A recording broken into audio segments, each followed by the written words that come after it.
Maybe I should just go trans at this point. Because I'm not really understanding. Diamond, what do you mean? What would make you think that your ass should go trans? What is wrong with your cerebellum? Ain't the cerebellum the brain? Or is it the kidney or the buttocks? I don't know what it is. What is going on that you could get it in your mind that you should become trans? Let me explain. Coming back from the gym, I'm about to take a shower. I took my melatonin. A nigga is ready for the bedroom, okay? So this is going to be a lower type of energy video, but I'm going to try to keep it up for you guys, okay? You can see my eyes, try to stay open.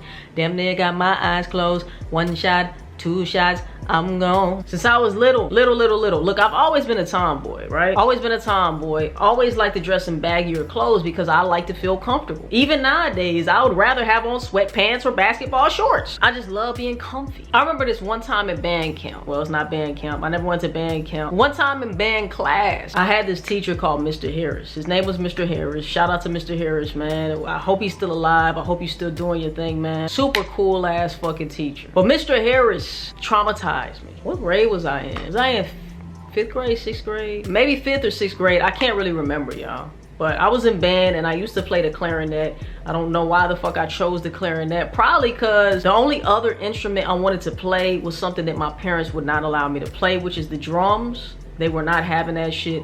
We lived in an apartment complex and they didn't want me banging on drums. That's really what I wanted to play, was drums. I thought the trumpet was cool too. And then what other thing? Saxophone also. Like I said in the last video, I feel like the saxophone is one of the sexiest instruments, but that motherfucker big as shit. Who the hell is carrying around this big ass saxophone? So I was like, fuck it. We got another elective. I gotta pick an elective. We're gonna go with band. And the nigga's gonna play the clarinet. Nigga, you might as well say you play the recorder. Okay, if you play the clarinet, you're basically playing the evolved version of a recorder, nigga. Hot cross buns. Drop a comment down below. Let me know if you were ever in band. What instrument did you play? So yeah, this one day, I remember, I don't know what exactly caused this situation to transpire, right? But Mr. Harris probably asked the class a question or asked me a question. I don't know. Maybe he was doing roll call. I don't know what the situation was, but I had to speak in front of the class. Whatever was said, right? I said something and I'll never forget. We're all in the class. Everybody's quiet. And you know, everybody, if you say something and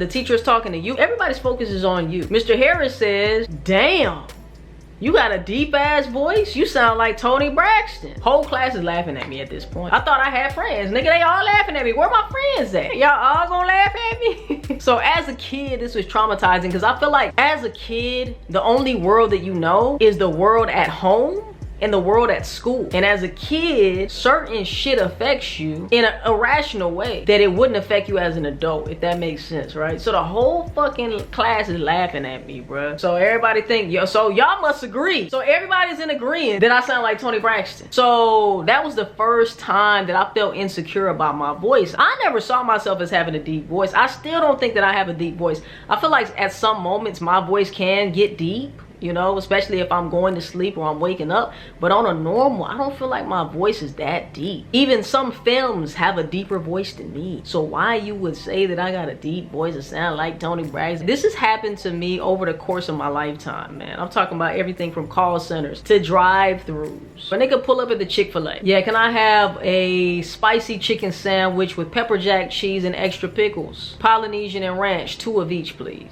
Anything else, sir?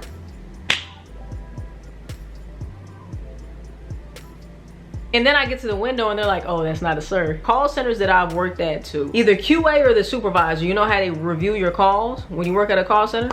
Well, I didn't work at a plethora of call centers. I just wish that I knew what they were thinking when they were listening to my calls and the customers was calling me sir throughout the whole call. I know they be cracking up because they know I'm a woman.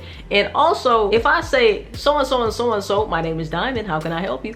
If I'm saying my name is Diamond, how many niggas do you know named Diamond? Of course, it's a possibility that a dude's name could be Diamond, just like on Power. Dude's name was Diamond on Power, on Tommy's version of Power. I forgot what it's called, but 9 times out of 10, if you meet a diamond, that diamond is gonna be a woman. But just disregard that shit, just call me sir. So I had that happen every call center I worked at. And not only that, let me just say this. I could understand back in the day when I used to always wear hats, right? I don't really wear hats no more. I wear hats sometimes, but for the most part, I'm just just, you know what I'm saying, I got my luscious locks out, you know, or I have my hair in like a man bun or whatever the case is. I don't really wear hats like that. But yeah, I could see where somebody would be coming from if you seen me and I had my ponytail and I had my hat to the back like I used to wear all the time. I can see why you would say sir. That makes sense. But I kid you not, to this day, men and women will mistakenly call me sir with my hair down like this. I mean, I know I dress masculine, but isn't it obvious that I'm a woman when you're looking at me? I can see maybe if you just hear my voice, but you're looking at me and you still call me sir. And some people correct themselves, sir, I mean, ma'am, but some people will just say sir and they'll go with sir. I'm just like, do you think that I want to be a man or I'm trying to be a man? Are you trying to be respectful of a pronoun that you think that I'm identifying myself with? Like, what is going on? What is going on? I really don't understand. It just make me think, like, nigga, do y'all want me to be trans? Should I just fuck around and be trans now? I don't get it. Like I said, I honestly don't feel like I have a deep voice. Comment down below and let me know. I just don't feel that way. I do feel like I have a distinct voice. I had ran into my ex like a couple months ago. She was like, shit, before I even looked at you, I already knew who you were because I heard your voice. I heard you talking and you have a very distinct voice. Nowadays, I'm okay with my voice. I embrace my voice. I love my voice. Over the years also, I have heard so many things about my voice. It's crazy. And I always get this question, can you sing? Are you a singer? I've heard people say you need to have your own radio show or you need to have your podcast or you need to be using your voice. You sound like you have a voice for TV or radio. You need to put that shit to use. Over time, your insecurity can become your superpower, you know, and I feel like that's something that has happened because now I'm using my voice to be able to create these videos. Let me know if you have any insecurities that you actually made into your superpower. Things that you may have once looked at as a negative thing. Have you ever been able to transfer that negative thing into something positive? I feel like that's what life is all about, man, is accepting and embracing yourself. And I don't care who you are, man. Some people be like, no, I never had an insecurity. Stop it. Just to clear it up, I love myself as a woman. I am not trying to be a man, and I just hate when guys think that you want to be a man. No, nigga, no. No. Shout out to all my trans, you know, folk out there. Shout out to y'all, man. But I am not trying to be a man. I am not taking a portion of my thigh meat. I'm not taking a portion of my calf and slapping it in the middle. I'm just not doing it, okay? Kudos to everybody who has, but I'm not doing that shit, fam. I love myself as a woman. I accept myself as a woman. I embrace myself as a woman. And I feel like if I was created this way, baby, that's how I was supposed to be. I'm not playing fucking Jenga and Tetris with my shit. Nigga, nah. I was made this way and I'm going to appreciate and love every aspect and piece of me. And that's what I want you to do as well. That's what I hope that you do as well. You watching this video, man. Everything about you is perfect. I'm not saying that you can't go change the things that you want to change, but just make sure that you're doing it from a place and a space of wholeness, of completeness.